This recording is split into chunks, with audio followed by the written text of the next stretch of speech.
Hello दोस्तों, स्वागत है आपका हमारे यूट्यूब चैनल स्टडी डोज पे।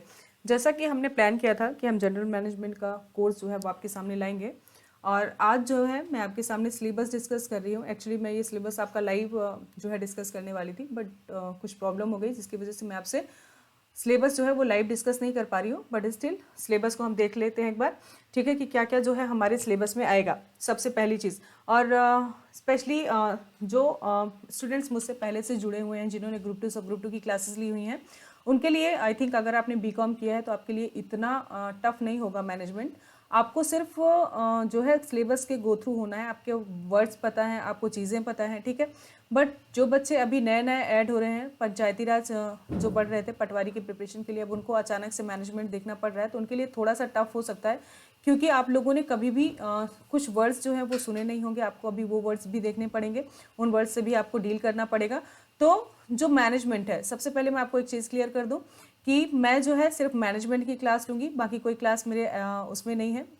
क्लासेस जो है मेरे ऐप में चलेंगी, ठीक है। तो बाकी के कोर्स के लिए आप स्टडी डोज का ऐप डाउनलोड कर लीजिए, वहाँ पे आपकी बाकी की क्लासेस जो है वो मिल जाएंगी। दूसरी चीज़, तीसरी चीज़ ये है कि जो आपका सिलेबस होगा वो दोनों लैंग्वेज में होगा, इंग्लिश और हिंदी मीडियम में, ठीक है। हम आपको देंगे क्या इस सिलेबस के अलावा, जो हम आपको डिस्कस कर रहे हैं उस सिलेबस के अलावा मैं आपको 300 से 400 ऑब्जेक्टिव क्वेश्चन सॉल्व कराऊंगी, ठीक है। और कुछ क्वेश्चंस हम प्रैक्टिकल बेस भी देखेंगे, क्योंकि जो हमारे पास अभी मैनेजमेंट के जो व्यापम के पैटर्न पे पेपर हैं, वो सिर्फ 17 और 18 के ग्रुप 2 सब ग्रुप 4 में जो पूछे गए क्वेश्चंस हैं वही हैं, ठीक है। तो उनके बेस में हम कुछ प्रैक्टिकल क्वेश्चंस भी करके देखेंगे। मेरे हिसाब से इतना अभी टफ नहीं देना चाहिए, क्योंकि कुछ बच्चे हैं जो पटवारी का एग्जाम दे रहे हैं, वो फर्स्ट टाइम में मैनेजमेंट पढ़ रहे हैं, तो आई थिंक व्यापम ये समझने की कोशिश करेगा। बट आप लोग ध्यान में ये रखिए कि व्यापम कभी भी कुछ भी पूछता है, कैसे भी उटपटांग क्वेश्चंस करता है, तो हमें सिलेबस को बहुत ही ध्यान से देखना है और बहुत ही अच्छे से जो है वो कवर करना है, ठीक है। चलिए, तो जो हमारा यूनिट फर्स्ट होगा, जिस हिसाब से मैंने सिलेबस को रखा है, यूनिट फर्स्ट में हम मैनेजमेंट क्या होता है, ठीक है, प्रबंध क्या होता है, उसकी प्रकृति कैसी है, क्या उसका सिग्निफिकेंस है, हम उसे क्यों पढ़ रहे हैं आपके सिलेबस में, ठीक है। उन सारी चीज़ों के बारे में डिस्कस करेंगे। विभिन्न जो ऑथर्स होते हैं, जो विभिन्न विचारक होते हैं, उन्होंने किस तरीके से मैनेजमेंट की डेफिनेशंस दी हैं, हम उनको देखेंगे, क्योंकि वो बहुत इंपॉर्टेंट होता है। कई बार डेफिनेशंस देके ये क्वेश्चंस पूछे जाते हैं आपसे कि ये डेफिनेशन जो है वो मैनेजमेंट की किस ऑथर ने, किस राइटर ने दी है, ठीक है। सेकंड में हम प्रबंध विज्ञान, कला और पेशे के रूप में किस तरीके से काम करता है, हम उसको देखेंगे। प्रबंध के स्तर, जो लेवल्स होते हैं मैनेजमेंट के, जैसे नीचे लेवल पे कौन सा काम होता है, देन मिडिल लेवल होता है, देन अपर लेवल होता है, वहाँ पे कौन सा व्यक्ति किस तरीके से काम करता है, इन सारी चीज़ों को हम देखेंगे। एक इंपॉर्टेंट चीज़ देखेंगे कि जो आपकी इफिशियंसी होती है, ठीक है, और आपकी इफेक्टिव, उनमें डिफरेंस क्या होता है। समन्वय को देखेंगे, कोऑर्डिनेशन, कॉन्सेप्ट एंड इंपॉर्टेंस को हम लोग एक बार देखेंगे, ठीक है। यूनिट सेकंड में हम प्रबंध के सिद्धांत देखेंगे, प्रिंसिपल ऑफ मैनेजमेंट, ठीक है, बहुत इंपॉर्टेंट है। इसमें फ्यूल के जो आपसे सिद्धांत है वो बहुत बार पूछे जाते हैं, 14 प्रिंसिपल्स हैं, और भी कई राइटर्स के जो आपसे इसमें सिद्धांत है, उन सबको हम लोग यहाँ पे एक एक करके देखेंगे, ठीक है। प्रबंध के सिद्धांत, अवधारणा एवं महत्व, principle of management, concept and significance, वैज्ञानिक प्रबंध सिद्धांत एवं पद्धतियाँ, ठीक है। अगला जो है हमारा, जो हम थर्ड यूनिट में डिस्कशन करेंगे, वो होगा बिजनेस इन्वायरमेंट के बारे में। किस इन्वायरमेंट में बिजनेस जो है वो काम करता है, किस तरीके से बिजनेस का इन्वायरमेंट चेंज होता है, तो बिजनेस पे क्या क्या फर्क पड़ता है, ठीक है।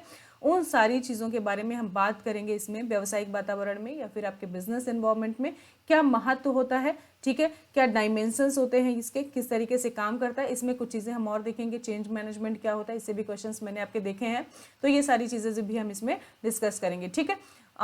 मैनेजमेंट का ही पार्ट होता है। यूनिट 4 में हम लोग पूरी तरीके से प्लानिंग को देखेंगे। प्लानिंग क्या होती है, किस तरीके से इस पे वर्कआउट किया जाता है, ठीक है, कितने प्रकार की होती है, okay.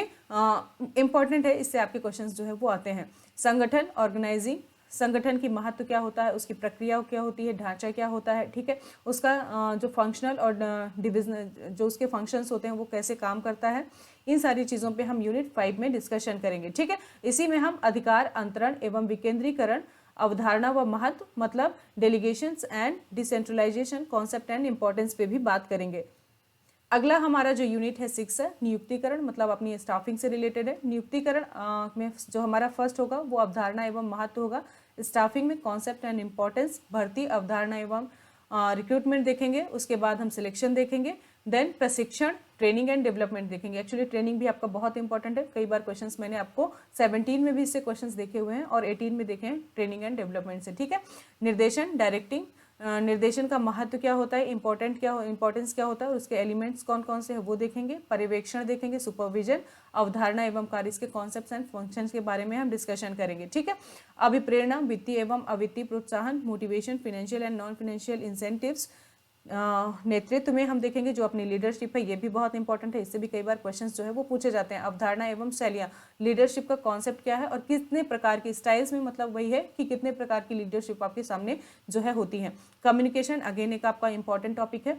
Communication concept, types and barriers, बहुत सारे क्वेश्चन जो है आपके कम्युनिकेशन से हर बार पूछे जाते हैं, ठीक है।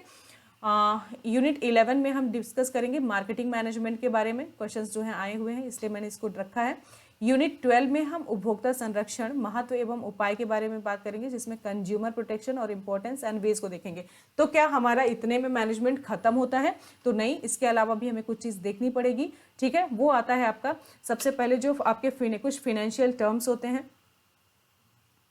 ठीक है, कुछ फिनेंशियल टर्म्स होते हैं, हम उनको देखेंगे। इसके अलावा हम पूरा एक पढ़ेंगे जो फिनेंशियल मार्केट होता है हमारा, उसके बारे में। सेबी क्या है, आपका प्राइमरी मार्केट क्या होता है, सेकेंडरी मार्केट क्या होता है, कैपिटल्स क्या होती हैं, मॉनेटरी पॉलिसी क्या होती है, फिस्कल पॉलिसी क्या होती है, किस तरीके से जो है वो मनी का फ्लो बनाया जाता है मार्केट में, किस तरीके से उसे वापस लिया जाता है, रिवर्स जो है रेपो रेट क्या होती है, इन सब के बारे में भी हम डिस्कशन करेंगे, ठीक है। ये सिलेबस के अलावा भी हम बहुत सारी हिंदू अनडिवाइडेड फैमिली क्या होती है इसके बारे में भी पढ़ेंगे, पार्टनरशिप कैसे होती है, ठीक है, लोन्स आप किस तरीके से लेते हो, मोर्टगेज क्या होता है, लोन्स क्या होते हैं, इन सारी चीज़ों पे भी हमें डिस्कशन करना पड़ेगा। एक्चुअली ये जो आपका है वो कोर मैनेजमेंट का सिलेबस है। इसके अलावा भी बहुत सारी चीज़ें जो मैंने एग्जाम में देखी हैं कि आपसे पूछे जाते हैं, वो सारी चीज़ों को भी हम देखेंगे, ठीक है। कैपिटल मार्केट के बारे में हम पूरा पढ़ेंगे, मार्केटिंग तो हम पढ़ ही रहे हैं। इसके अलावा भी हमें जो कि पार्टनरशिप होती है, किस तरीके से कंपनियां पार्टनरशिप करती हैं, मर्ज होती हैं, ठीक है, कितने प्रकार के जो है उनके मर्जर की प्रोसीजर क्या होती है, वो सारी चीज़ों को भी हम पूरे सिलेबस में डिस्कस करेंगे। तो जो हमारा सिलेबस का प्लान है, कुल आपको 2.5 से 3 महीने लगेंगे, 2 से 2.5 महीने तो आप आराम से मान के चलिए आप पढ़ेंगे, ठीक है। जैसे ही हम एक यूनिट कंप्लीट करेंगे, उस यूनिट से रिलेटेड जितने भी MCQs हैं, ठीक है, क्योंकि मेरा प्लान है आपको, अभी इस सब्जेक्ट में आपके पास ज़्यादा MCQs नहीं है, तो मेरा प्लान है मैं आपको कम से कम 500 से 500 प्लस ही मैं इसमें आपको MCQs कराऊं, उससे कम तो बिल्कुल भी नहीं, ठीक है। तो 500 प्लस जो हमारा होगा MCQ का प्लान होगा। देन कुछ हम प्रैक्टिकल क्वेश्चंस भी देखेंगे कि अगर ऐसी सिचुएशन होती है तो आप उसे एज अ मैनेजर कैसे डील करेंगे। ये हमारा एक लेवल ऊपर होगा। अगर मान लीजिए व्यापम ने नॉर्मल क्वेश्चन दिया तो ठीक है, जो हम ये सारी चीज़ें करेंगे वो एक लेवल ऊपर होता है अगर आपसे वैसे क्वेश्चंस किए जाते हैं, ठीक है। तो इसके लिए हम रेफरेंस में अभी एक बार पूरा सिलेबस देखेंगे, देन हम 17 और 18 के एक बार क्वेश्चन पेपर सॉल्व करेंगे। ये ऑब्जेक्टिव सॉल्व करने के बाद तो हमें समझ में आएगा कि हम कितनी चीज़ें जो है वो सॉल्व कर सकते हैं, कितने अच्छे से हम क्वेश्चंस को सॉल्व कर पाते हैं, ठीक है। एक्चुअली मैं आपको एक चीज़ क्लियर कर देती हूँ, जो मेरे पढ़ाने का तरीका है, मैं भले ही सिलेबस को थोड़ा सा बहुत गहरा पढ़ाती हूँ, बट मैं पूरी कोशिश करती हूँ कि आपको एग्जाम हॉल में कोई भी क्वेश्चन बाहर से देखने को ना मिले। एटलीस्ट आप वही चीज़ पढ़ के जाएं जो आपको एग्जाम हॉल में देखने को मिले। ऐसा नहीं हो कि आप एग्जाम हॉल में क्वेश्चन पेपर लेके बैठे और आपको बार बार मेरा चेहरा याद आ रहा है, क्योंकि आपको क्वेश्चंस तो कुछ मिल नहीं रहे हैं, ठीक है। तो ये इससे अच्छा ये है कि आप एग्जाम हॉल में जब बैठें पेपर को देने, तो आपको ज़्यादा से ज़्यादा क्वेश्चंस मिलें, मेरा चेहरा आपको देखने को ना मिले। हम पूरी कोशिश करेंगे आपके लिए इससे। मेरे हिसाब से जो कुछ अकाउंटिंग टर्म्स होते हैं उनसे भी आपसे क्वेश्चन, जो बहुत ही इजी अकाउंटिंग टर्म्स होते हैं वो भी मैनेजमेंट में आपसे पूछे जाते हैं, तो हम उन्हें भी थोड़ा थोड़ा करके डिस्कस करेंगे, ठीक है। तो जो मेरी कोशिश है, मैं 3-4 स्टेप लूँगी। सबसे पहले तो आपको थ्योरी कराऊंगी। थ्योरी भी मैं इस तरीके से कराऊंगी कि अगर किसी बच्चे ने कभी भी मैनेजमेंट नहीं पढ़ा है, ठीक है, तो हम उसे कितना ईजी करके उसे समझा सकते हैं, वो पूरी कोशिश करेंगे हम। और दूसरी चीज़ MCQs करेंगे, क्वेश्चंस को किस तरीके से अटेम्प्ट करना है उस पर भी देखेंगे, क्योंकि आप लोग के लिए, बहुत सारे लोगों के लिए नई सब्जेक्ट है। कुछ बच्चे इससे पढ़े होंगे जिन्होंने ग्रुप 2 से ग्रुप 4 की प्रिपरेशन करी होगी, उन्होंने ज़रूर पढ़ा होगा, लेकिन जिन बच्चों के लिए पूरी तरीके से नया सब्जेक्ट है और जिन्होंने 11th-12th में साइंस लेके पढ़ा हुआ है, उनके लिए स्पेशली ये बहुत ही अलग सब्जेक्ट होगा। तो कैसे हम इसे ईजी से ईजी टर्म्स में समझ सकते हैं, ठीक है, छोटे छोटे ऐसे एग्जाम्पल्स लेके जो कि हमें अपने आसपास ही देखने को मिल जाते हैं, उससे हम कैसे कोरिलेट करके इस सब्जेक्ट को पढ़ें जिससे हमें आसानी से समझ में आए और हम वहाँ पे क्वेश्चंस को जो है हल कर पाएँ। ठीक है, देखिए सब्जेक्ट नया हो सकता है, चीज़ें नई हो सकती हैं, लेकिन मुझे इतना पता है कि अगर आप सोसाइटी में हैं तो आप आप अगर घर के अंदर रह रहे हैं तो आप कभी भी अगर एक लाइफ जी रहे हैं तो आप कभी भी मैनेजमेंट से दूर नहीं है। कुछ चीज़ें आपको हमेशा आपके आसपास देखने को मिलती हैं, बस हम उन्हीं एग्जाम्पल को लेंगे और आपको चीज़ों को सिंप्लीफाई करने की कोशिश करेंगे। ठीक है, तो ये रहा आपका सिलेबस आपके सामने। इसके अलावा भी हम बहुत कुछ पढ़ेंगे जो कि हमारा सिलेबस है, उसके अलावा भी हम लोग बहुत सारी चीज़ें जो है वो देखेंगे। ठीक है, ये तो मैंने एक मोटा मोटा देखा है कि इतना अपन को कवर करना ही करना है। उसके अलावा भी अपने को फाइनेंशियल टर्म्स देखने हैं, फाइनेंशियल मार्केट में हम वो सारी चीज़ें कवर करेंगे। अकाउंटिंग टर्म्स देखने हैं जो कि छोटे छोटे आपसे आते हैं, अकाउंट से भी क्वेश्चंस जो है मैंने देखे हैं, आए हुए हैं। ठीक है, तो ये जो हमारा पूरा सिलेबस हो गया, ये हमारी पूरी स्ट्रेटजी हो गई कि हम किस तरीके से सिलेबस को कवर करेंगे और किस तरीके से इस पूरे पार्ट को कवर करेंगे। जो आपका 25 मार्क्स का पार्ट आ रहा है उसे हम कैसे कवर करेंगे। ठीक है, तो आज के लेक्चर में फिलहाल इतना है। आज आपका कोर्स जो है वो शाम तक लॉन्च हो जाएगा, उसमें आपको पहला लेक्चर भी डाल दिया जाएगा आपको।